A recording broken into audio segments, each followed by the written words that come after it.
Isabella Ana POV. Kanina pa ako paikot-ikot rito sa loob ng sala, pero hindi pa rin siya lumalabas ng kwarto. Hindi ko naman siya sinunod na mag-order ako ng food. Bahala siya, basta ako ayoko. Umakyat ako, pupuntahan ko siya sa kwarto niya. Ang tagal niya kasi. Ano na kasing pinagagawa niya? Ayoko magtagal rito sa condo niya. Hindi ako comfortable. I want to go home now. Nasaan na ba kasi siya? Kumatok ako ng 3 beses sa pinto pero hindi bumukas ang pinto. Wala ring sagot. Ayaw mo talaga akong kausapin ha? Binuksan ko yung pinto. Ako ba talaga iniinis na lalaking? At bigla na lang nalaki ang mga mata ko sa nakita ko. Ha! I screamed and automatically closed the door. My God! Bakit ba kasi naisipan kong buksan ang pinto? I saw him standing in front of the mirror. He's just wearing a towel in his lower part. Basa pa ang buhok niya, then may mga tubig pa na umaagos sa katawan niya. Wow! So... Ana, bakit ba hindi ka nag-iisip? Yan tuloy kung ano nakikita mo. Stop that, Isabella. Bumukas yung pinto at nakita ko siya. Nakaayos na. Buti naman at nakabihis na siya. Hey, why are you screaming? He asked. So hindi niya ako napansin? Buti naman. Bakit nga ba ako sumisigaw? May ipis. Yeah, ipis. Bakit kasi may ipis dito? Palusot ko. What? Cockroach? Ana, you're not good at lying. Don't be shy. Admit it that you saw me. Didn't you? Mapang-akit niyang sabi. Lumapit siya sa akin at hinalikan ako sa balikat at ibinalik ang tingin sa akin. Gusto mo bang gawin na natin, bebe ko? Mapang-akit niyang tanong. Ano? Bebe ko? Like, ang badoy. Wait, teka. Anong sabi niya? Gawin namin? No way! Kinilabutan ako sa sinabi niya dahilan para itulak ko siya palayo sa akin. Dream high, Mr. Walker? Inirapan ko siya at bumaba na ako. Naramdaman kong nakasunod lang siya sa akin. Andrew, sabihin mo na sasabihin mo. Kasi gusto ko nang umuwi. Malamig kong sabi at humarap sa kanya. You want juice, coffee, milk, or me? Alok niya sa akin at inirapan ko siya. Ngayon niya pa ako aalokin yan, kanina pa ako rito. Kalokohan niya. Sabi ko, sabihin mo na ang gusto mong sabihin. Huwag mo ibahin ang usapan. Sabi ko at nagkagat ng labi ko. Ana? Tawag niya sa akin pero hindi ko siya kinibo. Hindi ko rin siya tiningnan. I can feel the tense between us. I'm sorry. Napaangat ako ng tingin sa kanya at ngumiti ng mapakla. Dahil naalala ko ang mga ginawa niya sa akin this past few days. Sorry? Para saan? Para sa pag-iwan mo sa akin nung isang araw? Nung nandun si Lincoln? Para sa hindi mo pagpansin sa akin? Para sa pagtrato na parang hindi mo ako kilala? Para sa pagbaliwala mo sa akin this past few days? Sorry? Because you choose Bea over me?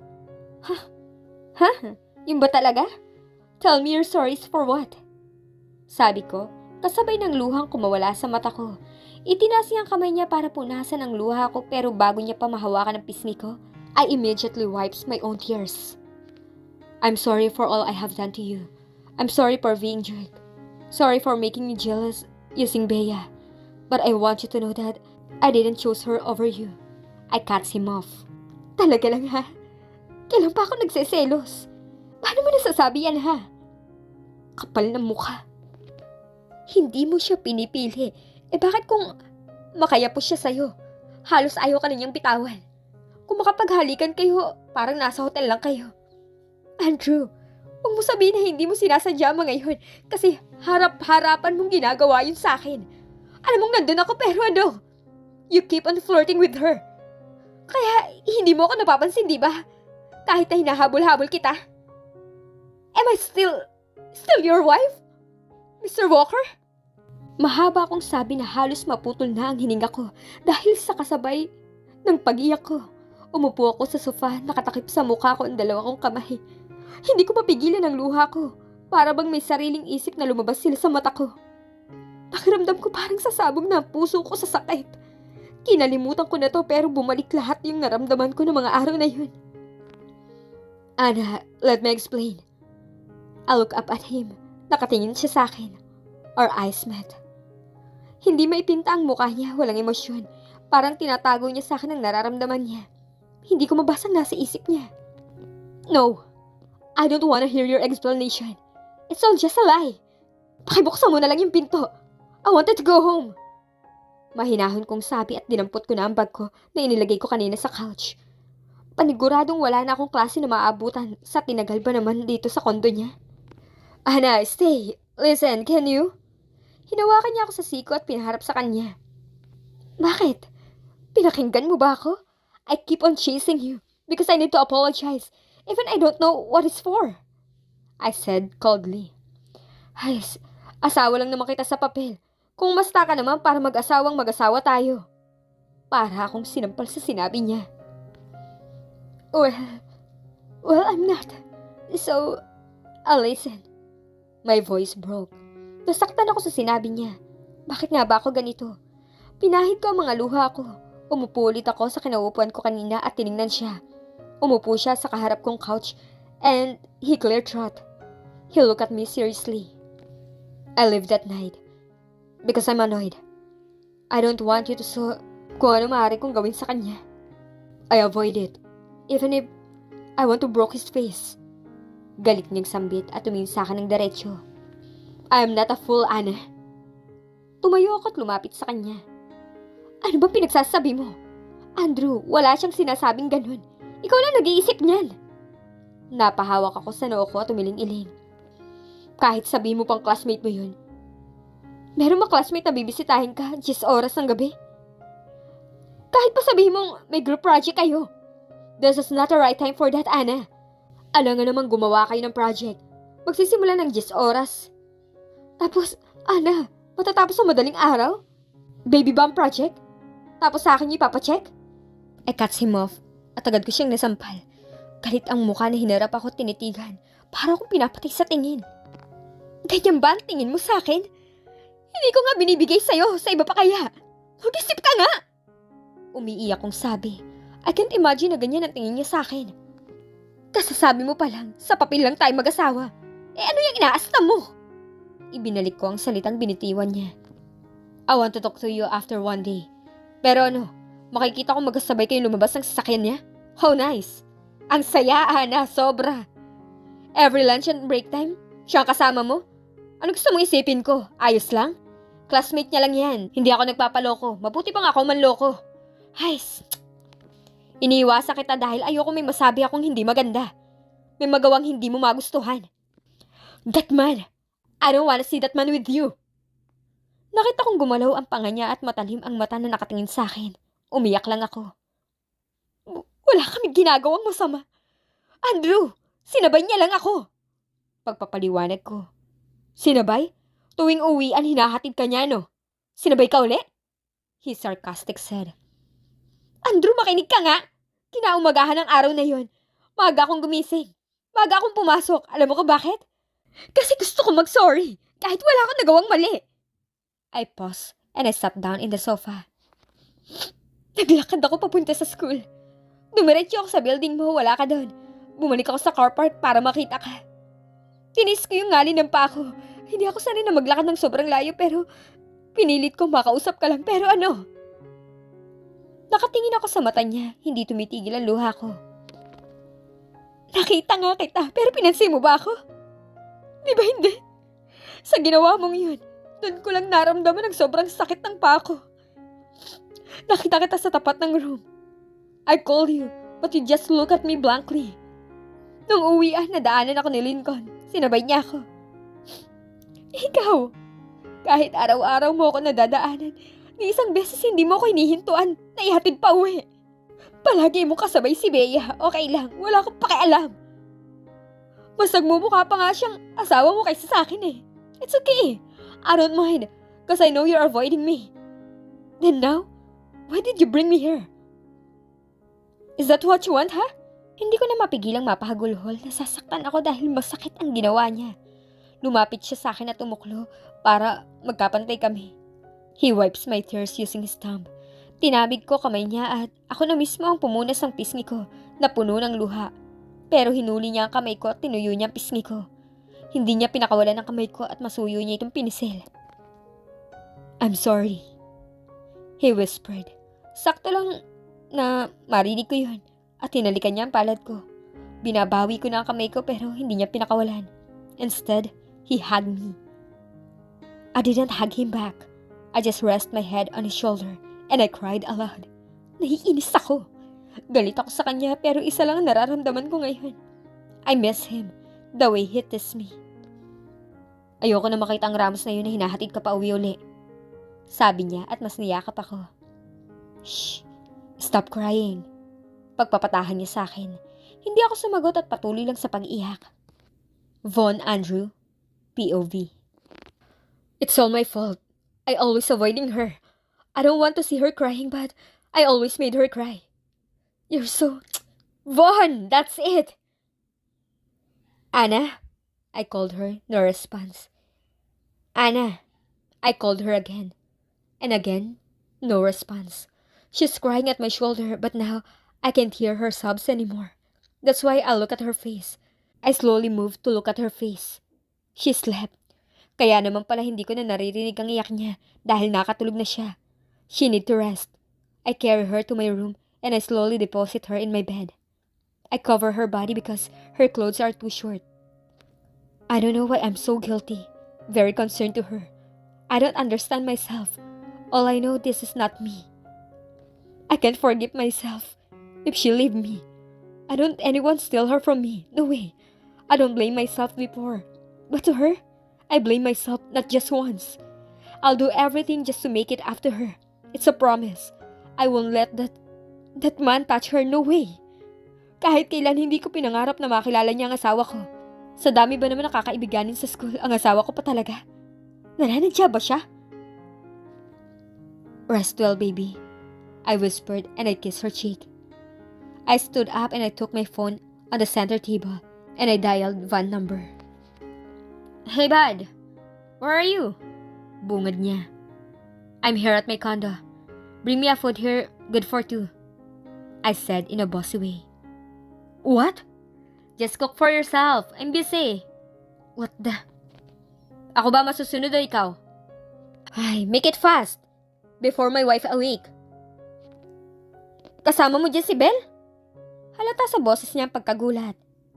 Are you deaf or what? I said bring a food good for two.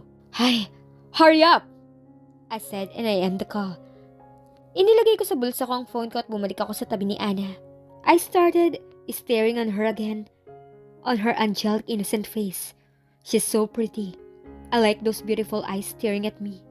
Her cute nose and also her perfect lips. I want to... Ay, temptations, leave me alone. Baka ano pa magawa ko sa kanya pag nagtagal ako dito. How's feel seeing your wife laying on your bed, Von? What I am thinking of, it's make myself burning. I kiss her forehead and I immediately leave my room. Baka kung ano pang magawa ko sa kanya. I'm a man. It's hard for me seeing her like that. Habang naghihintay kay Van, di ko maiwasang hindi mag-isip ng dapat kong gawin. I need to do something special for her. What if I ask her for a date? Bring her to a place she'll like? Hi, I don't know if she gonna take it. I need to think about something. This time, I'll give her all of my time. I will make it up to you, baby ko.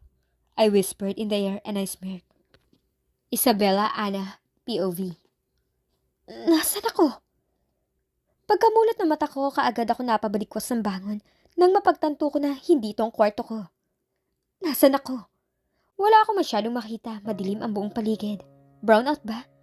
Naaninag ko lang is may 3 pinto na may gawa sa kahoy. At sa itsura ng pagkakadesenyo, hindi ito basta-basta lang.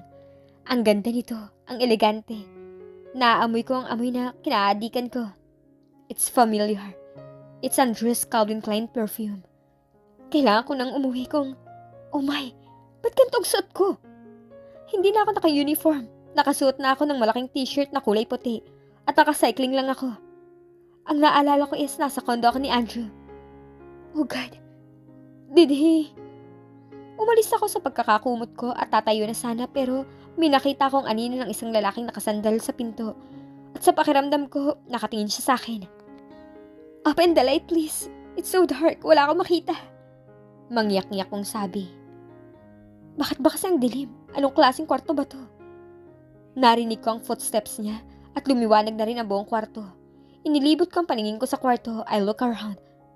Kaya ako masyadong nadidiliman dahil sa itim ang buong kwarto. Pati ang mga gamit rito maging ang kamang kinauupuan ko. You're awake. Are you hungry? Ako ba tinatanong mo? Of course, who else? Mahinahon pero alam ko may bahid ng inis. Change your shirt. You can choose whatever you want to wear. Just not a white color. Guwapo, maputi, matangkad. May maskuladong katawan. Higit sa lahat, babaero. That's Lex, one of Andrew's cousin. Good evening. Napasarap ang tulog mo sabi naman ni Vin. Another Andrew cousin. He's a serious kind of man. Guwapo, matangkad, may matitipunong katawan. Sa pagkakaalam ko, seryoso siyang tao. Masakit pa ba? Napabaling ako sa tanong ng isa. Ang malokong pinsan ni Andrew na si Vin. Nakakatuwa siyang kasama, gwapo, mayaman, matangkad. Halos pare-pareho lang sila ng standard look, but iba-iba ang attitude.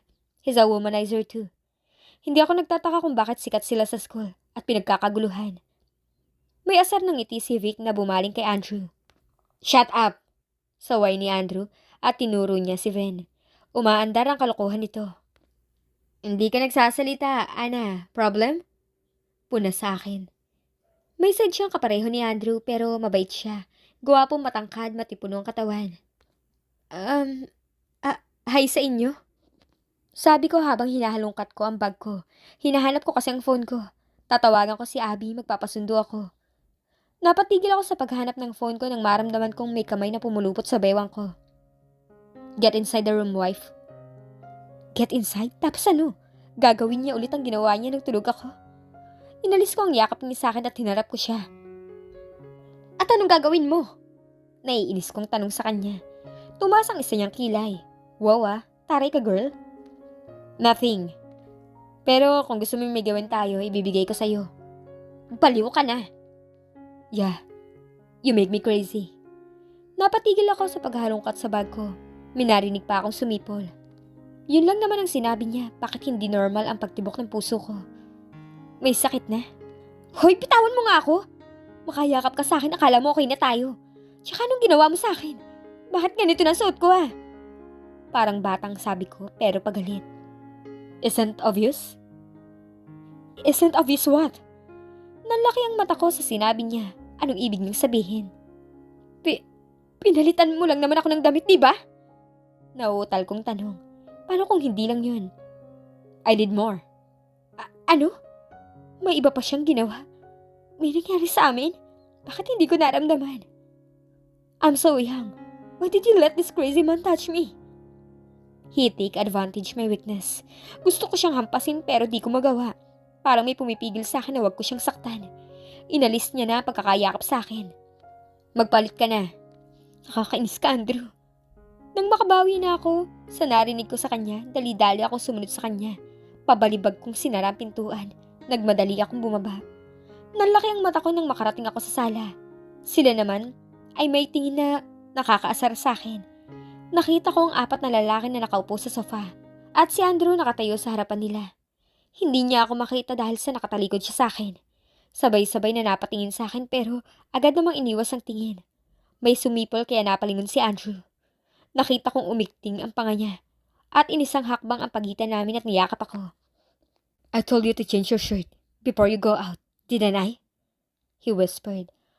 Ayos naman ang suot ko Ang sabihin niya, chancing lang siya. Kinurot ko siya sa tagiliran dahilan para mapamura siya. Aw! Daing niya at napahawak sa tagiliran. Napabitaw na siya sa pagkakayakap sa akin. Kanina ka pa. Naiinis na ako sa'yo. Can you please open the door? I need to go home.